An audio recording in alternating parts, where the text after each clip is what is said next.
Welcome.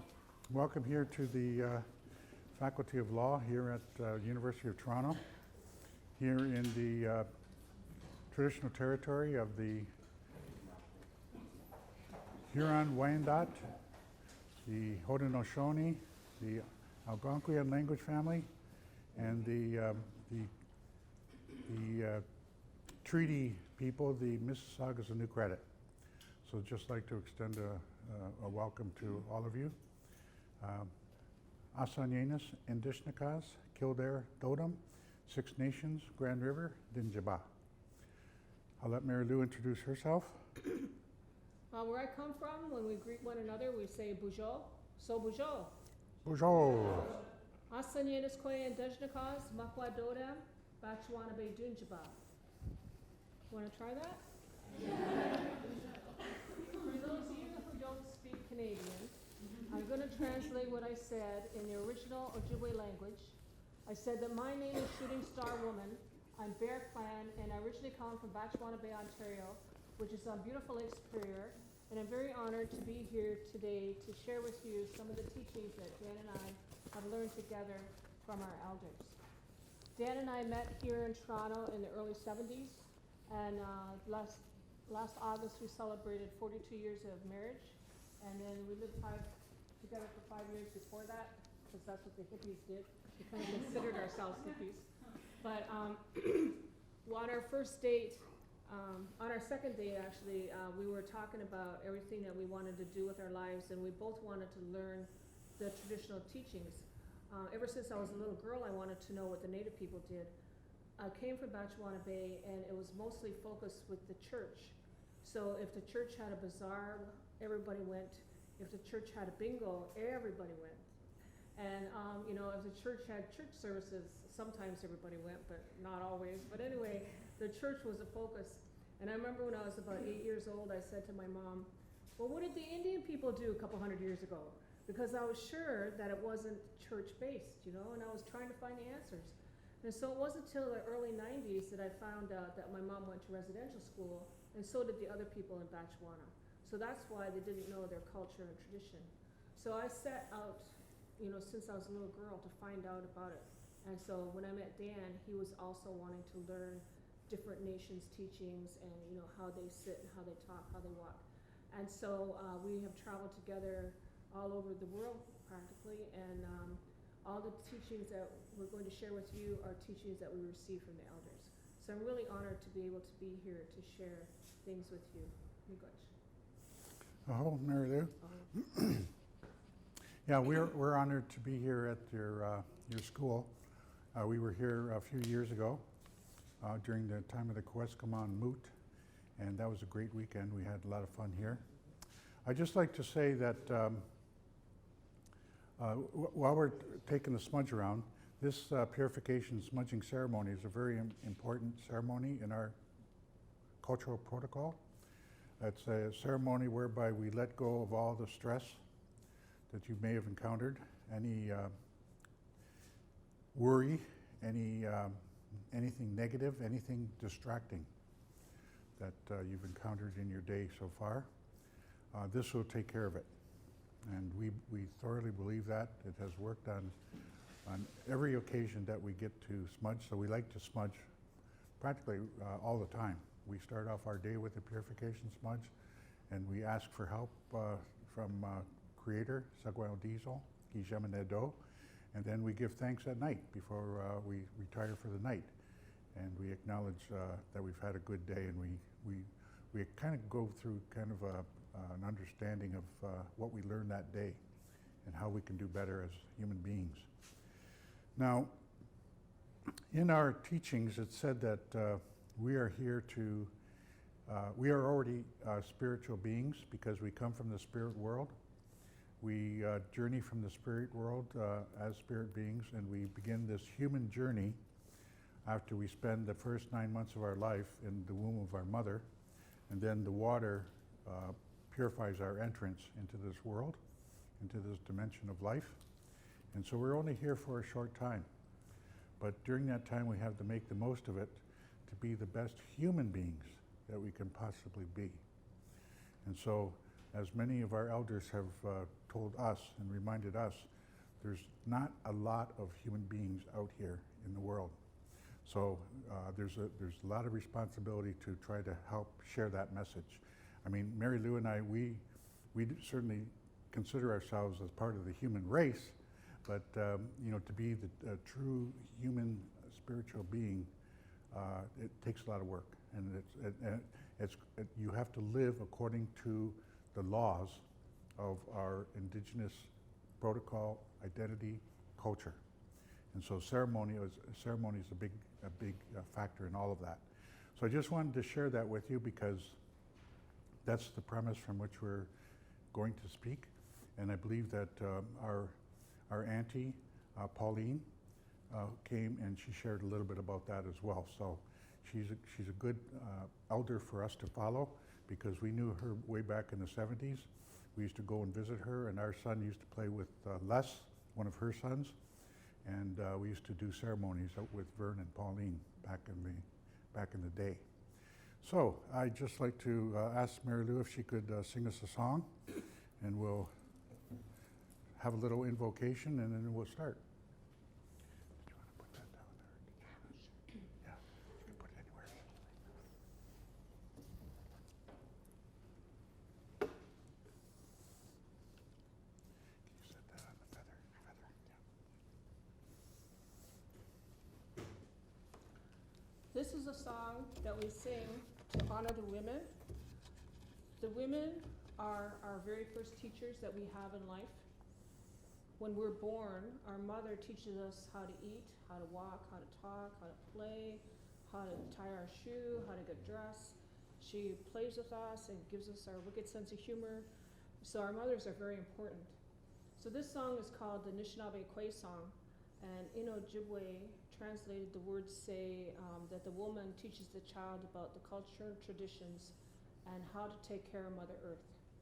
So if you know this song, please sing along.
Okay, you can have a seat. I'm just going to share a brief Thanksgiving. Oh yeah, Mary Lou, I need that. I hope. Nyahweh, Sagwan Dizo, Niguetski Jemenado, Being again Mishomis. Senio, Esquatahas, Kikontanwa, Gohase, Jawise Dodakwa, Oskada Nagohas, Oyeda Hanahas. Grandfather, grandmother, hear our sacred thoughts, hear our sacred prayers. As we bring our good intentions into the circle, into this room, at this time, so that we can all have a good time together in each other's good company. We want to acknowledge this beautiful Wani Slio, this beautiful day that we've been blessed with. And we always begin with the water, the lifeblood of our mother, the earth, everything that lives in the water, everything that lives on the water. We want to acknowledge that the water, that feminine sacred element of life, is still taking care of us, still providing life to us. Nothing would survive without the water. So we acknowledge the water still following her sacred instructions, grandfather, grandmother, so be it in our minds. We want to also acknowledge our mother, the earth. Our mother, the earth, is that other feminine sacred element of life that all creation needs in order to survive. We acknowledge the four-leggeds, the crawlers, the two-leggeds, the plants, the medicines, the rocks, the minerals, the trees, all the life that lives in the trees, all the life that lives on the trees, for being an interdependent, interrelated, interconnected life support system that continues to take care of our mother, the earth. And nothing would survive without our mother, the earth, grandfather, grandmother, so be it in our minds. We want to acknowledge our father sky. Our father sky breathes that life into all creation. Again, nothing would survive without our father sky. So we acknowledge our father sky is still following his sacred instructions, grandfather, grandmother, so be it in our minds. We want to acknowledge our eldest brother, the sun, was shining his face a little bit earlier today. We want to acknowledge that every day he begins his journey in the eastern door. He travels across the sky to the western door. Right now he's above us, so we want Sagwan Dizo, Gijemenedo, to witness what we're doing here. And we're here sharing some of the teachings of the 7 grandfather, grandmother teachings. And we want to acknowledge that, to share that with all of you. So we always try to do things at this time, between the hours of 10 o'clock and 2 o'clock. That's usually when we have our ceremonies, so that we can show Sagwan Dizo, Gijemenedo, that we have nothing to hide. We want him to witness everything that we're doing down here. So when our eldest brother travels across the sky, he provides us with heat and he provides us with light each and every day. So he's still following his sacred instructions, grandfather, grandmother, so be it in our minds. We also want to acknowledge our grandmother moon. Our grandmother moon, right now we're in the new moon time, and we want to acknowledge the work that she does. She takes care of all female life. She shows her face every 28 days, and when she does, she recycles the water, and when she recycles the water, she actually purifies the water, which is the lifeblood of our mother, the earth. So grandfather, grandmother, we know that nothing would survive without our grandmother moon, and we acknowledge that she's still following her sacred instructions, grandfather, grandmother, so be it in our minds. Grandfather, grandmother, we also acknowledge the star relatives, for they remind us when it is time for us to conduct our ceremonies of Thanksgiving. And right now we are in that time when we conduct our feasts for the dead, our feasts for our ancestors, between the time of the falling leaves and the time of when the first permanent snow arrives here, that stays here for the rest of the winter solstice. Because this is the time that our Mother Earth is going to go to sleep. So when you see the trees all painted really nicely with nice painted leaves, that means she's putting on her makeup because she's getting ready to go to sleep, and she wants to look good for us. So she goes to sleep, and she sleeps underneath the sheets of leaves, and then she'll go to sleep underneath her blankets of snow. And she will sleep because she's worked very hard for us. She's provided us with a good harvest, and she's provided us with a good hunt. Right now, our hunting societies are out there right now getting that hunt. So we want to acknowledge our Grandmother Moon, the relatives of stars, for reminding us to when it is time for us to do these ceremonies. And so we are doing these ceremonies in a lot of the agencies in town right now to acknowledge our gratitude. So we feast them, and we feed the ancestors because they like it when we feed them, because we're reminded that everything in creation will continue to take care of us. As it was said in the original Gathering of Nations teaching, that the Creator assembled everyone together, all the nations, all the forms of life, and they all declared their intentions on how they were going to help us survive. And they're still following on those original declarations. And so all we have to do, that we are told by our ancestors, that all we have to do is have a feast for them, have a ceremony for them, to feast them and to give thanks for the work that they do. And as long as we do that, then they will continue to come back and provide us with the sustenance and the survival that we need. So that's why we do that, and that's why we continue to do that, and that's probably why a lot of the indigenous cultures of the world continue to do that.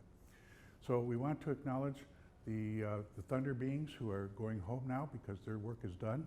Their work was to wake up and shake up the earth when the cycle of creation began back in February, back in March. And now their work is done, so they brought the purifying rains every time they clapped, and they brought the purifying rains and gave Mother Earth a drink. So their work is done, so they're going back to the western door. Now, we also acknowledge the four protectors. The four protectors are those four celestial beings who look after all spiritual matters. And they're the ones who actually work with all of you, your spirit helpers, your angels. And they work with them because those four protectors are directly connected to Sagwaudizo, Gijemenedo, creator of all life, maker of our bodies. So we acknowledge that right now, as we're gathering here in this circle, our helpers are working with the four protectors right now about why we're here, and it's a good thing. They like it when we come together in a circle like this, and they like it when we have some good catered food in here as well. That's always a treat, always a treat. So in the spirit of our ancestors, we also acknowledge the creator, the Sagwaudizo, Gijemenedo, the creator of all life, maker of our bodies, for the work that she does on our behalf. Everything that she's put here has been put here and designed to be here to help us live in balance and harmony with the creation, with the natural world. And so that we try to do that to the best of our ability, and these 7 grandfather teachings help us as human beings to do that. So we'll be talking a little bit about that. So all my relations, Daneto, hi hi. Okay, so I guess Mary Lou will start us off on the video series of why we're here. Well, we're here to learn about the 7 grandfather teachings, and as I said earlier, I wasn't raised traditionally, and so I never learned about these traditions until I was a little older, and I discovered that for me to live a good life, I would have to be walking on the red road. Now, when I was 17 years old, I had an opportunity to go out west to a place called Morley, Alberta, outside of Calgary. I traveled with university students, Native university students, and I was in high school at Northern Secondary at the time.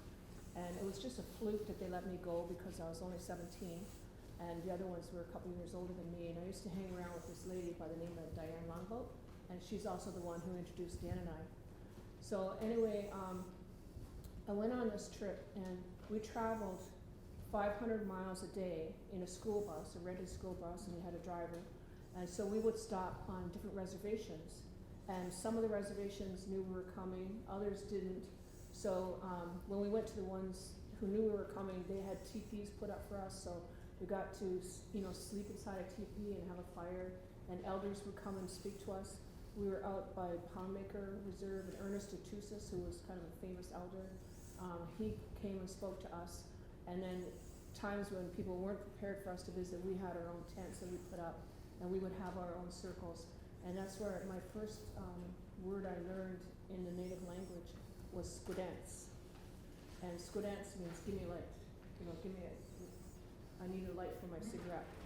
So the whole camp was always Yeah, saying yeah, squidants, because yeah. they need to light the fire, or they need to light the Yeah. propane, you know. So, then the next word I learned was miigwech, but that's a different story. So anyway, we traveled out west to Alberta, and it was to the ecumenical conference.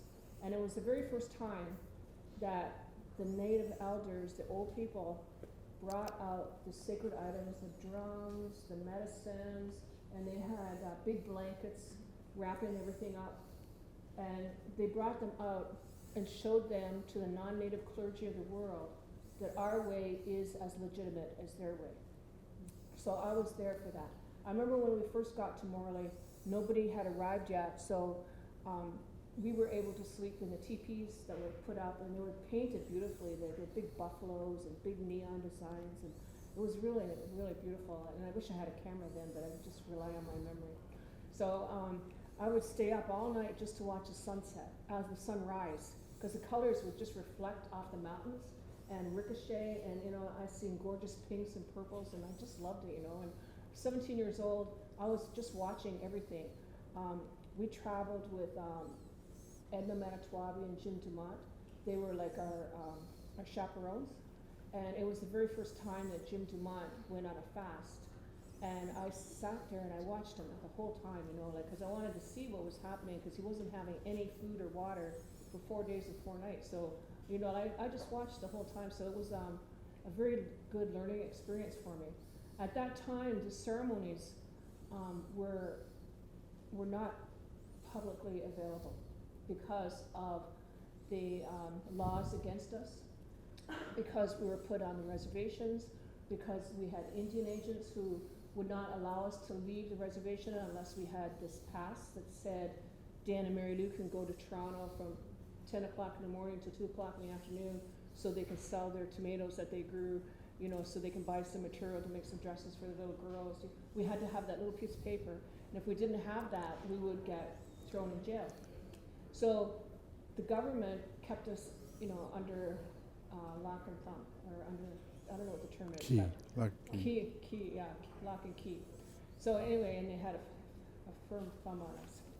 So our elders would have the ceremonies at 2 o'clock in the morning. They would go like 2 miles in the bush, walk out there, build a fire, do a sweat lodge.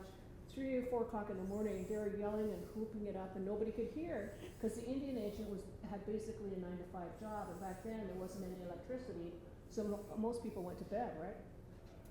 So our people kept those ceremonies alive, and you know, there's still evidence of anthropologists, because I had a young man approach me like 3 years ago, and he said that he had been on Wackle Island, and they found a fire that was a couple hundred years old, and it was way back in the bush, and nobody could figure out why.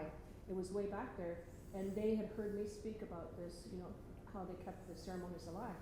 So in 1971, when they had these ecumenical conferences, that's when the elders started sharing the ceremonies, and they started teaching the youth, and they started, like, the people I traveled with were in their 20s and 30s, and I think, and then Jim were just close to 30. So they were very fortunate to be in that situation where they could learn and see all those things that was taking place. So that's not what I learned about the Seven Grandfathers' teachings, but that's when I learned about walking the red road. And that has basic rules of like to thine own self be true, you know, and always respect people, and do unto others, you know, as you would unto yourself. And so that was like walking the red road, and you're not supposed to drink or do drugs, and as long as you're on the red road, you know, like you will live a good life, and you know, your purpose in life is to go from here to the spirit world, right? So I learned that in order to get into the spirit world, you have to have your spirit name. So Dan and I learned this, I think in Brisson, or one of the ceremonies we went to anyway, with Betty Pam, and we were told that when you go up to the spirit world, they will not recognize you unless they know your spirit name. So if I went there and said I'm Mary Lou, they wouldn't know who I was. But when I go there and I say Asayenesque, they recognize that those words come from the land, and so I represent the people of Turtle Island. So they would let me in. So my mom, she used to listen to us talk after we came from ceremonies, and we were continuously going to ceremonies and traveling. And so then she decided that she wanted to get her spirit name. I think she was 58 years old. And so she asked Dan and I to help her, and we knew that the protocols for Ojibwe people, and she had to have 2 people to sponsor her, so she asked Dan and I to be her sponsors. But my mom was always sick. So a lot of times she'd be in a hospital or sick in bed, and so Dan and I would have to go to different meetings that Betty Pant, this elder from Michigan, would have. And it was through Anishinaabe Health that she got her name. So when the day came for Betty Pant to give my mom her name, my mom had invited, cousins that we have living in Toronto to the ceremony, plus her good friends. And Betty gave my mom the name Sun Peeking Through the Clouds. And I thought that was so fitting for my mom, because when I was growing up in the Sioux, we lived all over the place. My mom's sisters always called my mom the gypsy. But anyway, people would always come to our house, who needed help. Sometimes they didn't have bedding, and my mom would give them bags of bedding, or they didn't have any groceries, my mom would give them groceries, and clothing, my mom would give them clothing. So she was like a ray of sunshine to people, the sun peeking through the clouds. So my mom got her name, and she was very happy about that. But I did see, before she passed away, about 2 weeks before, I was going by her bedroom, and there was a priest in there giving her the last rites. But I'm guessing my mom wanted to be safe on all sides. She got it. She got it.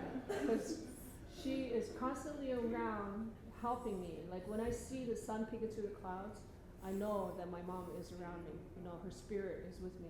And a lot of people will see the sun peeking through the clouds, and they say, "Oh, look, there's Marilu's mom." So if you need some help one day and you see the sun, you can use my mom, because she was a very helpful person.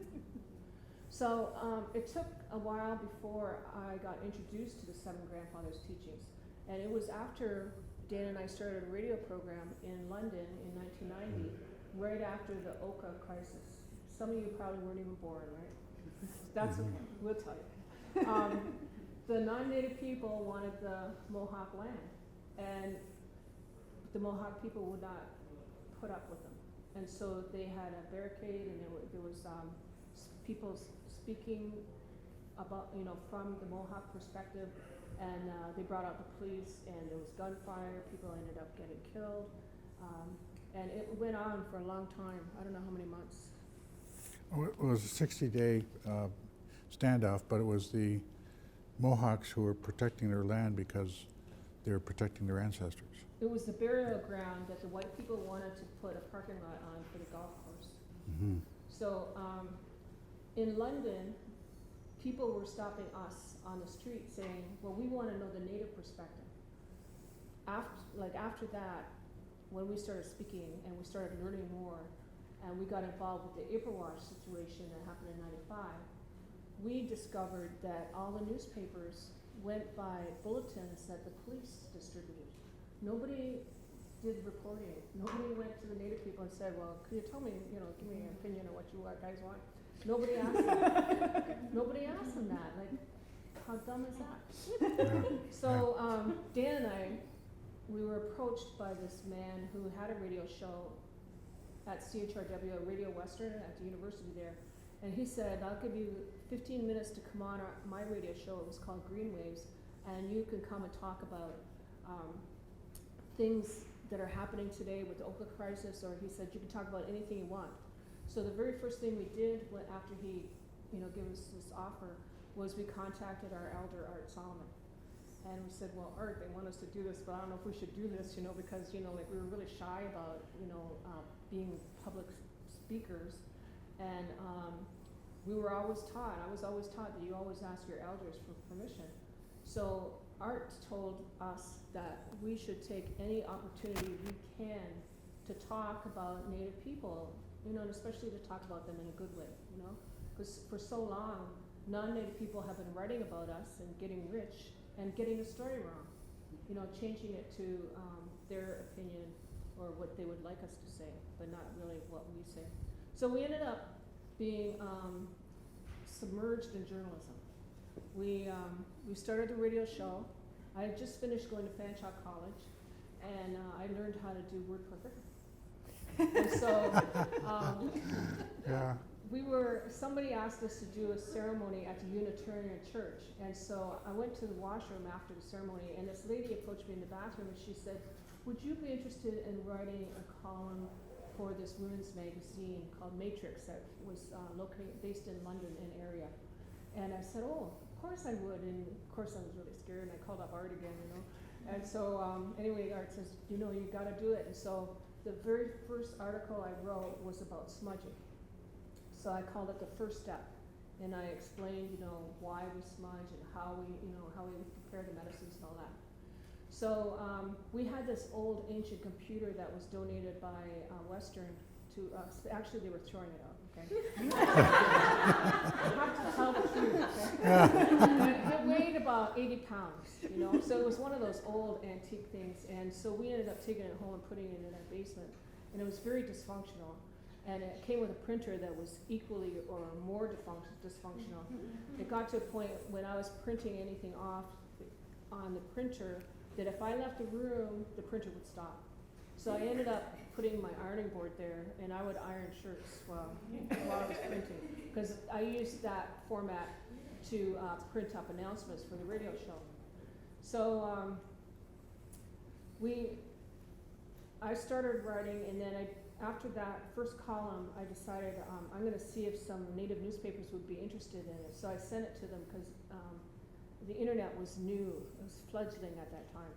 And so I ended up getting published in the Anishinaabe News, in the Tekawanake, the Messenger from Ottawa, the Ojibwe Keen from Wisconsin, and News from Indian Country.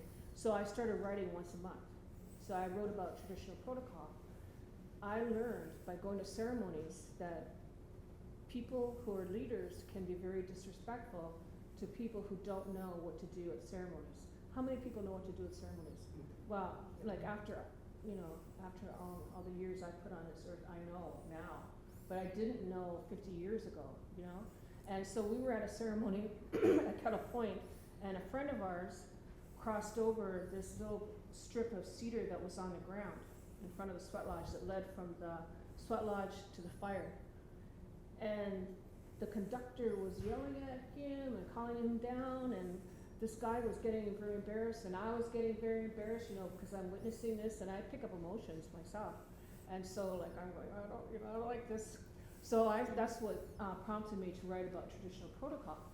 So at that time, Dan and I were going to sweat lodges every week with Vern Harper, who just passed away last May. Mm-hmm. And we went every Sunday because it was convenient for everybody to, you know, drive to Guelph.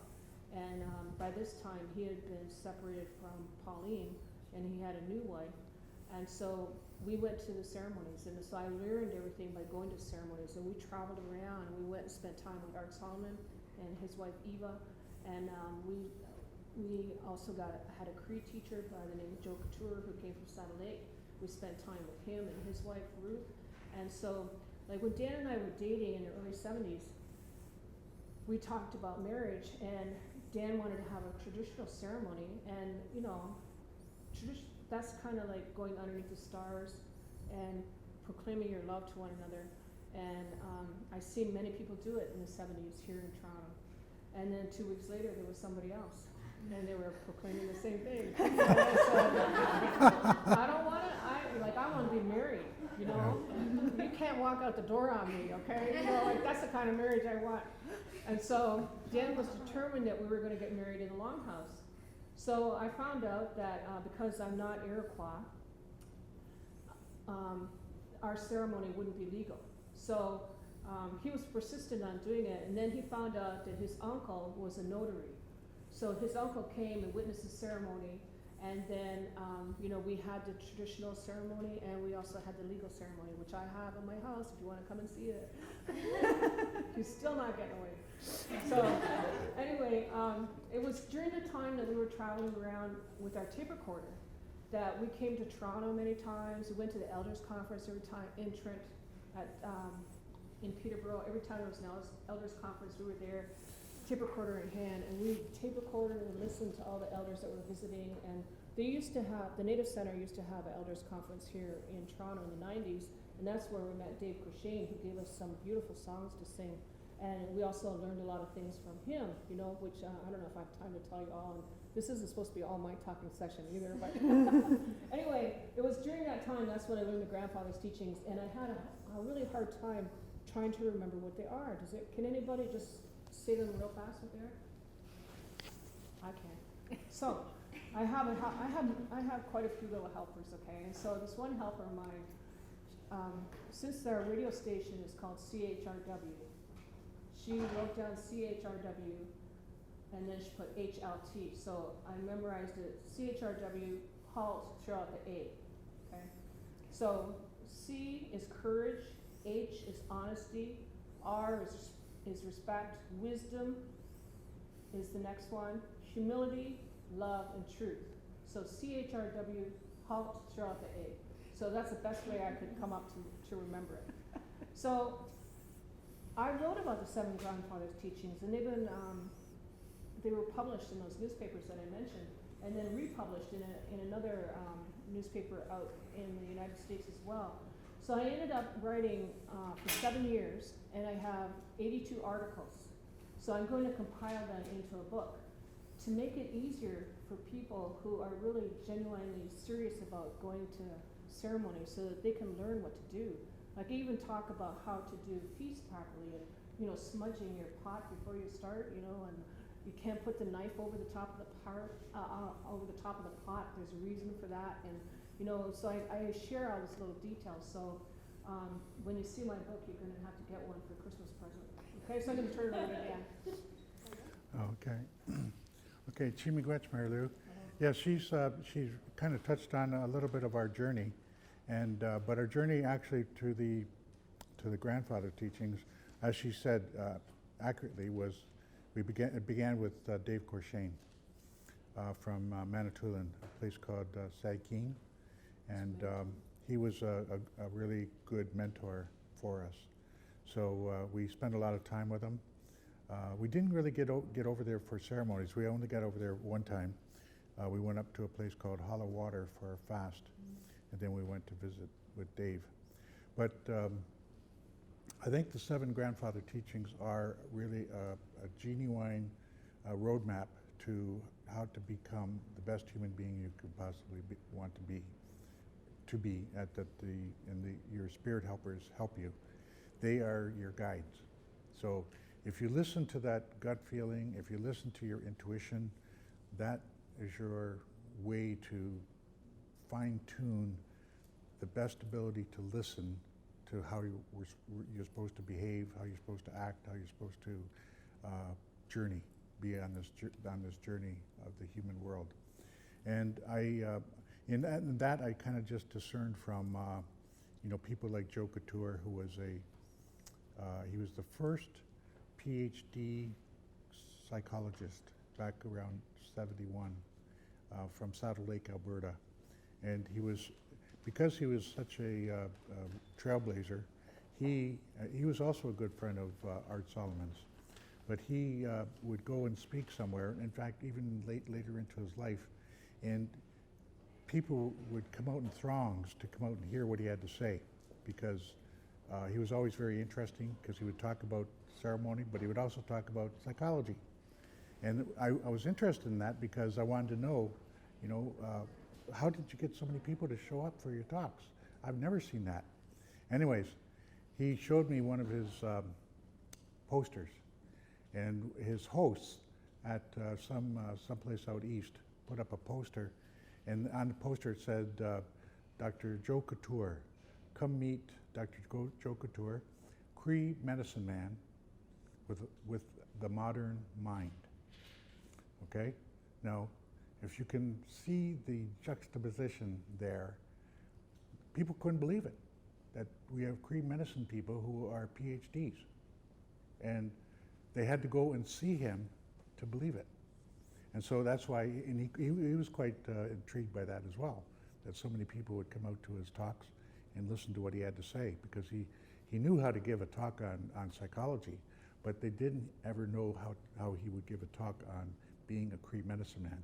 And he was one of the people that went out to this place called Wyoming to an Arapaho Sundance chief by the name of Raymond Harris, who took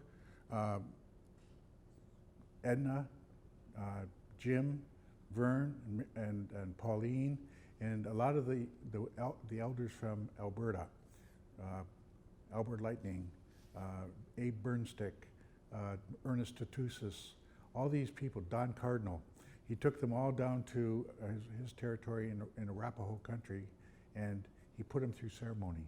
And he did that for about 6 or 7 years, until he said to them, okay, now you're all ready to go back home and start doing these ceremonies in your own home. Okay? So they started doing that, and that was the advent of what they called at that time the Morley Conference, or the Morley Gathering out in Stoney, on the Stoney Reserve in Alberta. And I got to travel there many years later with Art Solomon, and but I didn't do that at that time, because if I did, I probably would have met Mary Lou, and I probably would have stopped everything and just accompanied her wherever she wanted to go. Because at that time, Mary Lou was a singer, and she used to sing with a guitar, and she used to sing at the Silver Dollar, and that's where she really captured my heart, when I saw her at the Silver Dollar performing. And then we found out that the Silver Dollar is now taken down, been leveled, and to make room for condos, I think. But we went there to go and have our picture taken, and then we found out Mary Lou traveled by it, and you found out that it was all gone. Okay. So I went to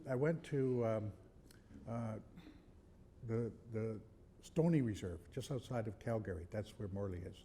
And I went to the Stoney Reserve with Art Solomon. And I went there to Sundance. And this was my first Sundance, 1977. It was Art's first Sundance. So we did it together. In fact, we did it side by side. The way the Nakota people do a Sundance is they don't dance by going around in a circle and dancing. They sit underneath the arbor, and they dance in the arbor, and they blow their whistle, and they hold their feathers and their sacred items, and they dance inside the arbor, and you dance for as long as the drum song's going. And if you take a break and you want to sit down, then a stick man comes around and hits you with a stick and wakes you up. Or, because most people are trying to sit down and lay down because they're tired, they're exhausted. No food, no water, and you're dancing throughout the day. And dummy me, I never got a night dancer, because they go night and day, and I didn't know that until Art's getting all ready, and he's getting his bedroll out, and he's laying out right next to me. I says, "What are you doing, Art?" He says, "Well, I'm going to sleep." I says, "Okay, well, I think I will too." And then who comes along but the stick man, because the night drummers have just arrived, and they're going to start singing, and they drummed and sang all night long. And I had to get up and dance because I didn't have a night dancer. Art got to sleep because he brought in a night dancer who he paid, I think he gave him $20 to dance through the night, and that's what the night dancer did. But he loved it. He enjoyed it, and but Art got to sleep, and I was very jealous of that. And so here I am, no food, no water, dancing for 4 days and 4 nights, and I'm just totally exhausted at the end. But I was young. I was just 23 years old. Yeah, and the reason I had gone out there was because we had just lost twin daughters, and so it was very traumatic. And so with Mary Lou's blessing, Art asked me to go with him, travel with him, because he was going to go on a journey. And so we went out to a place called Standing Rock, and we went to Wakpala, the International Indian Treaty Council, and there I heard also the 7 grandfathers. I was quite surprised. I think that was probably one of the first time, and that was with an elder by the name of Eddie Benton Benet. But at that time, he called himself Eddie Benton. And I remember being very impressed with him, because he started a school, a public school, in Minneapolis, St. Paul, called the Little Red Schoolhouse. And he talked about it. He talked about the importance of culture-based education. And he said the first thing that they did in that school was they got rid of white sugar, white bread, flour, and they started using more natural organic products. And they brought in the language, they brought in ceremonies, and the students that came out of there were just able to do whatever they wanted to pursue, because they had a ceremonial beginning. And he knew that was very important. So he talked about that. Anyways, he said that we should all be doing that. I never met Eddie again till about 1990. Yeah, about 1990 when in London we were having an Eagle Staff transfer from the old Eagle Staff carrier to me. The grandmothers asked me to carry it, so I said sure. I didn't really know what was all entailed in doing that, but I thought I would learn. I had time to learn. I was young, so Mary Lou and I began this journey of walking with the Eagle Staff. But Eddie guided me. Eddie was our teacher, our mentor. And he told me, he gave me a lot of teachings around the Eagle Staff. So all of a sudden we get inundated with understanding the protocol around the Eagle Staff. He's always talking to us about the 7 grandfathers in and amongst all of those teachings. So the 7 grandfathers really are part of our ceremonial way of life. They're everywhere in our ceremonies. Anyways, the one teaching that I wanted to really talk about was respect, because respect is where I find that it really begins. Like you're an audience here that's very, very, you show a lot of respect because you're listening, and our people, it's so important to listen. You know, can you imagine 500 and I don't know how many years, 1492, if the Europeans were listening when they arrived here to what we were telling them about how to live here, what it was like to live in our home. Can you imagine what life would be like today? Well, 500 years later, they're still not listening. I mean, we are still invisible. And it's time that we, as Art Solomon used to say, tell our own story. Talk about the 7 grandfathers. Talk about the ceremonies that we do throughout the year. Like according to the Haudenosaunee, the Iroquois people, we have 8 major ceremonies that we do that are in accordance, in rhythm with the natural world. We begin with the maple sap, the coming of the maple sap. That's the first medicine that comes from the earth. If you drink maple sap, we call it sweet water. If you drink the wata or the enatig, then you're drinking magnesium, zinc, iron. You know, there's about 57 different chemical elements in there that comes directly from the earth, and you're drinking it. And you don't even know it because it tastes like sweet water. And it's delicious. And so we urge everyone to go out and go to the sugar, go out to wherever you find the sugar bush, and where they're collecting the sap. They'll bring out a 5-gallon plastic jug, and they'll fill it up for you. And they won't even charge you anything for it because they know that for us, for Indigenous people, or for anybody, that we drink that. If we drink that, then we fortify our blood with all of those chemical elements. And when we fortify our blood with that, then that helps us to get ready for the Haudenosaunee and for the Algonquin language family. We get ready with our fortified blood to go out and start to prepare the world, prepare the land for the next cycle of creation. So that's the whole idea of trying to live in accordance with the natural world to do our ceremonies of Thanksgiving, which I talked about at the beginning. Okay, so very important to do that. Now, respect comes into play because the whole family the whole community, the whole nation is involved. Where I grew up at 6 Nations, we are people of the Longhouse. So in our community, women are kind of like the decision makers. They have a certain role, certain responsibility that the men do not interfere with. Women take care of the children. It's almost like they own the children, but no one owns a human being. But they look after the children, they look after the families. So that's their responsibility. So the longhouses are the responsibility and the role of the women, and we men, we build those longhouses for the women and their clan. Because we're a matrilineal society, we take the same clan as our mother. So my mother was a Kildare. Her mother was a Kildare.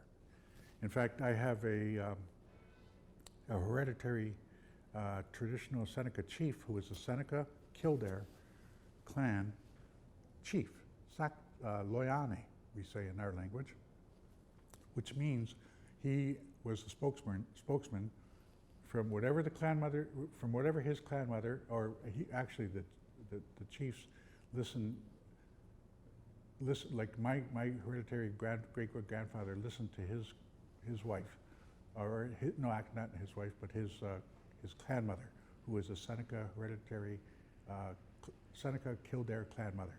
And so they are the ones who actually are the ones who are really making the decisions, because they are the ones who pick the hereditary chiefs. I mean, they're the ones who watch how as young boys, how they interact, how they treat their girls, how they treat their parents, how they treat their aunties, their grandparents, how they respect the land, how they are in ceremony. So they know who a good candidate is to be chief. And so if they belong to her clan, her nation, then chances are whoever she's looking at is going to be a chief. And that's how they get groomed to become good chiefs, because she can have a role in their life. So it's the selection of the clan mother to determine who the Loyanes are going to be. So in my case, I got to spend time, Mary Lou and I got to spend time with one of our Cayuga Sandpiper clan, which is a member of this family, the Kildare, same bird family, same beach bird family. And he became a teacher. His name was hereditary chief, Cayuga chief, Jake Thomas. He taught at Trent University. He had a grade 3 education, and he taught there for about 15 years. In fact, it was Joe Couture, our friend Joe Couture, the medicine man from Saddle Lake, who was a clinical psychologist, who was the second Indigenous director of Native Studies at Trent University. So he was the one who hired Jake Thomas. He wanted to get a lot of instructors in there who were very well versed in their culture and in their identity. So he brought in Jake. He brought in a lot of Ojibwe, a lot of Algonquian language member families. And they brought in the Anishinaabe teachings. So the students who went there got a good base, a good understanding of both the Haudenosaunee, the Iroquois, and the Anishinaabe. Now I talk about my upbringing because I saw respect practiced at an early age. I saw how the grandmothers watched the children. So they really oversaw the children.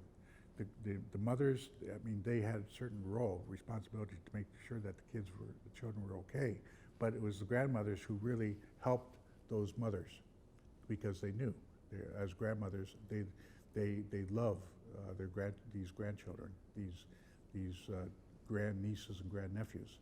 So I saw that respect, because my grandmother loved us. My most favorite memories are spending time with my grandmother. My grandfather was a hereditary chief. He was a Seneca Deer Clan chief. So they went to the Longhouse all the time, and I saw how people went and respected them and showed them high regard and respected everything that they did, because they were good role models. They didn't drink. They lived very simple lives. They had big fields, and they grew corn, beans, and squash. And my grandfather had a gift for carving. So he was carving all the time, and he also had a gift for helping as a medicine man. He would go out and pick medicine, and I often accompanied him to go and pick medicine. And I saw how he would always offer tobacco whenever he was asking for anything from the natural world. He would always observe that protocol. Everything he said begins with this. And he showed me the Indian tobacco that he grew. Him and my grandmother grew this Indian tobacco. So I knew that the original Indian tobacco, according to them, according to their stories that they told me, did not come from Earth. It came from the stars. It came from the star world. In our creation story, we call it the sky world, okay? And the original person who brought down the first human beings to come onto the Earth was a woman who fell through the sky, a hole in the sky, and she was known as Sky Woman. And she had in her left hand the seeds for tobacco, and in her right hand she had the seeds for strawberries. Because tobacco is our medicine that we use as protocol whenever we ask for help. And we were, do you have that tobacco, Mary Lou? We were extended, both myself and Mary Lou, tobacco. Is this the same one? No. Oh, okay. Yeah, from Amanda. Amanda gave us tobacco, so she's observing a long-held traditional protocol of asking whenever we ask for help, whenever we ask for permission, we always offer tobacco, and it's usually offered with in a little tobacco tie like this, or you could have it in your hand and offer it to the earth. You can offer it to the water. You can offer it to a sacred fire, or you can offer it to a prayer pipe, and you can smoke it with a pipe carrier. So tobacco, very important. And in her right hand, she had the seeds for strawberries, because strawberries are at all of our ceremonies. Whenever we have a ceremony, there's strawberries there, okay?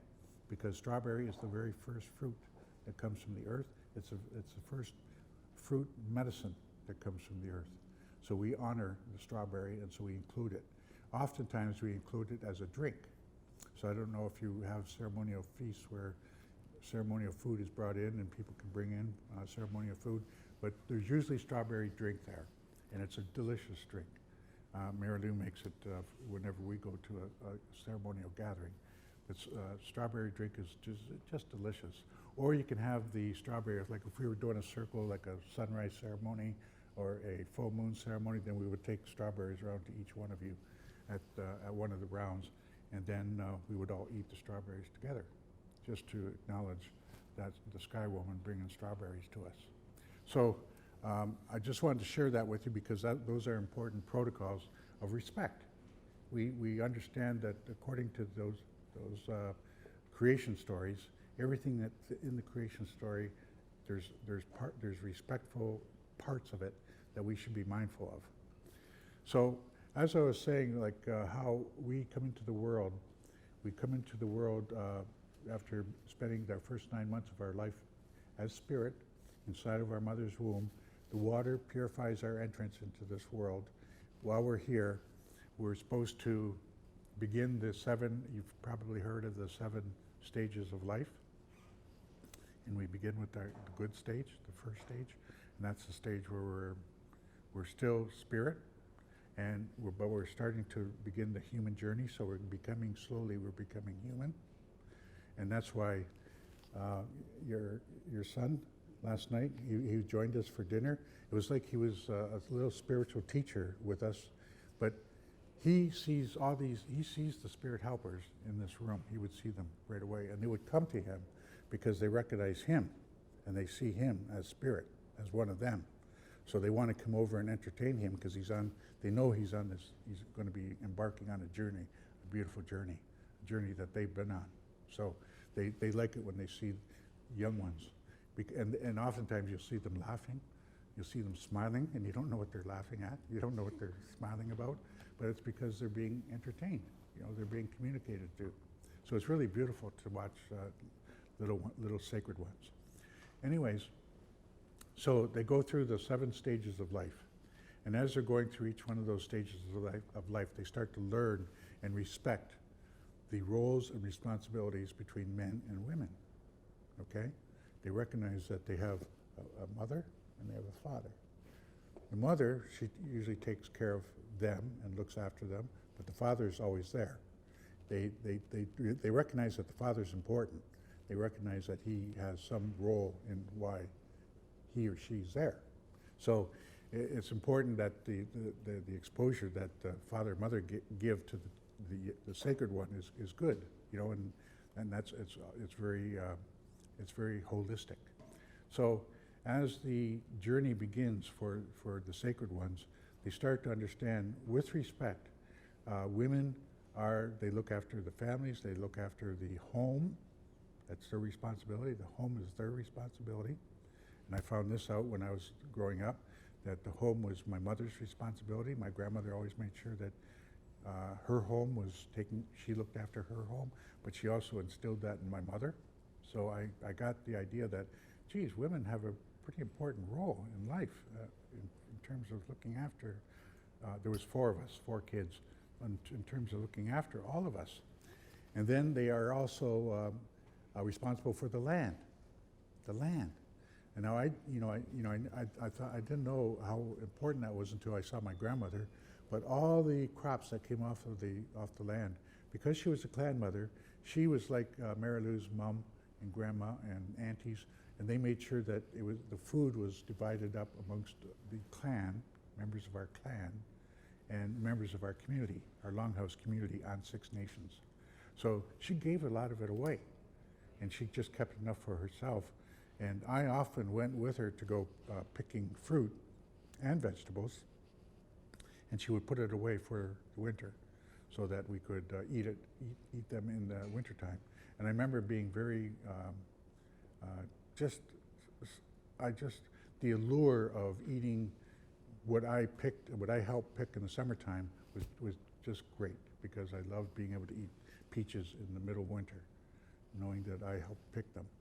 But the produce from the land, the hunt that comes from the land is also their responsibility. So in our Longhouse communities, the meat was divided up by the women, and it was provided to everyone in the community so that everyone got some. So that's very important. That's a very important role and responsibility for women to have. So when we have the Assembly of First Nations going and working with the federal government, you know, like what Tom King says, he says every time we go and sit down with the feds and have an important meeting where we're talking treaties or we're talking entitlements, we seem to walk out of there with either less money or with less land. And that's always the way it's been. So we have to turn that around, okay? Because men shouldn't be at the table. It should be women. Land is the women's responsibility. So women should be at the table, and because that's their responsibility, they should be exercising that control and the words of our communities. I mean, men can certainly advise. Lawyers can certainly advise. I mean, that's how we do it. We don't do it like none of us are an island. We need the community. Like that saying, it takes a village to raise a child. That comes from the great law of the Haudenosaunee. That's a saying that comes right from our great law. You know, that we all collectively help make those kinds of decisions of raising a child, because we want that child to be raised in the best possible way, because we all benefit when we do that. So on the other hand now, I started watching the men, and the men I started understanding deserve a lot of respect too, okay?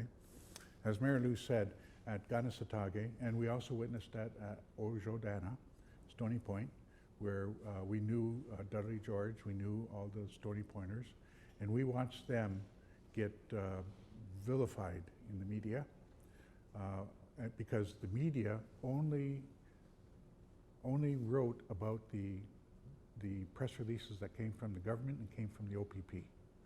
Okay, so it made Indigenous people, made the Stony Pointers look really, really negative and violent. Okay, now no one asked, and that reason the Ipperwash inquiry, I was mentioning to Amanda that one of the lawyers there was a man by the name of Julian Faulkner, really good, astute, learned guy. And I remember him asking the question, well, who asked the Stony Pointers? You know, no one did. Not one media. We did, Mary Lou and I did, because we had them on our radio show, and we were talking to them, you know, saying, well, if you had these burial sites in Ipperwash Provincial Park and on Camp Ipperwash, why didn't you bring it to the attention of the police? Well, the police never listened to them. They did, but the police mentioning it to the provincial government, Mike Harris government, his chief of staff was a woman who came from Western. And all she had to do was call up the anthropology archaeology department, and she would have found out that there's at least 3 burial sites in the park where the Stony Pointers went and where Dudley George was killed for supposedly occupying it. Okay? So again, we were simply protecting our ancestors, and no one asked. You know? And that's been the real heartache about, you know, why we need allies, you know, to help speak up for us, and why we need to, you know, be starting to assert our rightful roles and responsibilities, decolonize, you know, women should be exercising their roles and responsibilities. Now, I only use the Haudenosaunee because that's the one I'm familiar with. I'm not familiar with the Anishinaabeg. You know, I'm not familiar with the Cree. I'm not familiar with the Lakota. I know some are different. You know, some are patrilineal. They have different roles and responsibilities. So that's fine. What you should do, like say for the city of Toronto, the original people of Toronto, as we mentioned, were the Huron, Wyandot. I know Seneca people were here because there's 50 palisaded Seneca archaeological villages that have been found here in the city of Toronto. And I think there's more. There's still more to be found. But I know my ancestors were here. And there's of course, the Anishinaabe, the Ojibwe people of the Algonquian language family. So, and then the treaty people were the Mississaugas of New Credit. They didn't live here until recent years when the British arrived, and by that time, when the French and British were here, then they were the ones who actually sat down and negotiated treaties. So that's why we always hear Mississaugas of New Credit. But they certainly weren't the first here. In fact, they came from way up north by Sault Ste. Marie, and that's where they came from, and then they came south because they knew that it was good down here. And by that time, from what I understand, our people, Haudenosaunee people, used to go up there looking for land, and sometimes we would encounter them. And we had protocols for going into different territories. Like one thing that we would do is we'd light a fire at the border, and we'd attract the attention of the host nation. The host nation would come out and want to know what our business was, and we'd say, well, we're following a moose that went into the territory, or we're on a trade mission, or we're looking for good land, or we want to go to the other side of Lake Superior, you know, whatever. And if they approved and allowed us, then they would escort us through. But sometimes we didn't observe that protocol, and that was to our unfortunate circumstance. And sometimes we got into confrontations. Sometimes we got into conflicts. Sometimes we would battle, okay? And so the Haudenosaunee were good fighters, as were the Anishinaabe. And so they would fight, and there would be, so there is some accounts of us actually fighting. And I understand that from the elders that, yes, those things did happen. But they weren't the norm, because we did have those established protocols. And it all began with the sacred fire, and if you can believe this, smoke signals, because it was a form of binary communication, and that's what computers are run on, binary communication, and that's what we were doing when we were talking to each other. We could all understand the smoke signals, on, off, on, with our blankets or with our hides over top of the fire, and create the smoke. So we had protocols that were established. So that was respect. That was respect for one another. We wouldn't just go barging into someone else's territory and thinking that we had the right to do that without asking for permission. And that, it was very well known that Mary Lou tells this story about the origin of hockey, where we would go from up here in Canada. Do you know where the word Canada comes from? Yeah, you probably do, eh? Canada's Mohawk word for where the pole is thrust into the ground. And the pole is what we use to build our longhouses. So when you put the longhouse and you put the longhouse, putting it up, erecting it, then those poles that go in are like the Canada, and that means it's our home. Like you could actually literally translate it to our home, because the longhouse did become our home. But that's where it all begins, okay? So just a little trivia. Anyways, we would go down to South America, We would go down. In fact, that's where we discovered corn. They had already discovered corn in Mexico, and so they gave us some seeds. We brought them back up here, and then we started developing probably a couple hundred varieties of corn up here on the fertile land of the Great Lakes watershed. You know, we were doing that. So that's another form of respect that was accorded to us and that we accorded to the people of Mexico.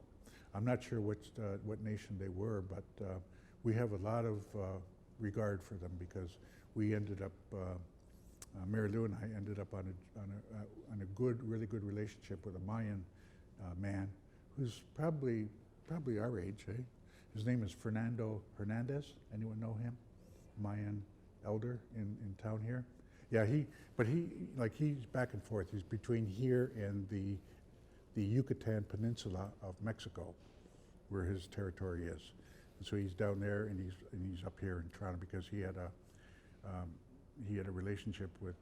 Anyone here? You've heard of a tribe called Red? Yes. Okay. Well, bear witness is the son of Monique Mojica and Jeff Thomas. Jeff Thomas is a famous photographer. Monique Mojica is a famous performer, actress, performance artist. You know, she's just amazing. So those are his parents. So he comes from a performing family because his grandmother has started Spider Woman Theater in New York City, Manhattan. You're probably familiar with that, Douglas? Spider. Well, it's the first native run production theater in North America, Turtle Island, Spider Woman Theater, right down where the American Indian Community House is located.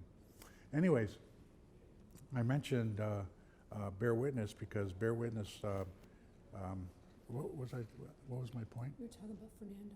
Oh yeah, Fernando and Monique were a couple for a long time. Pardon? We only have 5 minutes left. Oh, do we? Okay. Okay. I just want to bounce back to respect. Respect was governed. It governed literally a lot of our way of life, a lot of our behavior. It was based on respect. So when we had that role and responsibility of respect between men and women, we should be, with respect, bringing it back. And I know that amongst the Longhouse people, that would be a form of decolonization. It really would, so that the women's voice is returned. I mean, as a result of the Europeans arriving here, our women had too much power. They exercised too much power. So they immediately went to diminish that power, that voice, and they made sure that the women were silenced. And that's because that's where they came from. That's the way they did it. Over in England, you've heard of the rule of thumb? The rule of thumb? Yeah, okay, the rule of thumb is a man can discipline his wife and can beat his wife with a switch as long as the switch is not larger than his thumb. It's not against the law. But if it's larger than his thumb, then he can be arrested. Okay, so that was well-known way of treating what the Greek word for what women were considered was chattel, meaning property. Property. Women were property of the men. So that's what they thought that we should be doing with our women. But that was totally against the way we lived, the way we behaved, and the way we demonstrated respect, and the 7 grandfathers. So today, Mary Lou, I loved the way you wanted to sing that song because it was a very appropriate song that we honor women. Like a lot of our ceremonies honor women. Like practically every one of our Longhouse ceremonies, we have the women's dance, where the women get up and dance, and they dance the different dances that they have, shuffle dances, and they dance in the Longhouse, and it's just beautiful. Now they're starting to do it on the powwow trail, in the powwow circuit, as a demonstration dance. They would never do it for contest or competition. It would be mainly seen at traditional powwows. I've seen them done at competition powwows too, but you know, we don't. Some of our ways we don't do that for show. You know, it's strictly for ceremony. So, respect for ceremony is our main focus and how we do things today. And I know in our household, we try to live a life of respect in everything we do. You know, nothing like as Mary Lou says, we do everything together. That's because she demands it, and I follow it. I know better, but I just know that it works that way. It works better that way, and I accept it. I accept it, and I always say, you know, you've heard, you know, we always say how I love you, you know, and lots of times I just say, just let it go, just let it go. If I'm upset, you know, because I know that it's probably what Mary Lou is saying is probably true. I just haven't rationalized it yet. But at some point it does get rationalized, and I go, she was right. She was right all along. So yeah, I think that respect. I mean, we try to demonstrate it in everything that we do, and we try to. And I think it's because we role modeled it after teachers like Art and Eva Solomon. You know, because after having met Art and ceremonied with him in 1977, and then he mentored us when we began doing our radio show in the 90s. He was our biggest observer. He said, it's time for us to tell our own story, just like Mary Lou said, because they've been telling our story and they've been getting it wrong, so we have to tell it, and it's time for them to listen. So that's what we're all about, and I know that I was talking to a man about Aboriginal Legal Services of Toronto, and I remember when that started because I was the program director at the Native Canadian Centre of Toronto on Beverly Street, and I remember our court workers program. I remember going out with Joe Sylvester on many occasions to try to push you know, the importance of our Native court worker program to the powers that be. And oftentimes we'd be traveling down in the financial district of Toronto, and the driver was a fellow who was an ex-offender from the federal institutions, and he was from Six Nations. His name was Jim Mason. His son was Jay Mason, who used to live here, who unfortunately went home a little early. But we were driving through, and someone saw our van driving down Adelaide Street, I think, and said, because they thought we cut him off, they says, go back to the bush where you belong. Okay, that's what they said. Now, we have, all of us who grow up on Six Nations, we don't refer to Six Nations as Six Nations or Grand River. We call it the bush, okay? Are you going back to the bush this weekend? Yeah, I'm going back to the bush, yeah. Are you going to the bush? Let's go back to the bush. And so Jim turns to me, he says, well, at least they know where we came from. So I'll never forget him saying that to me. And I thought, geez, he turned something like that, because I was really upset.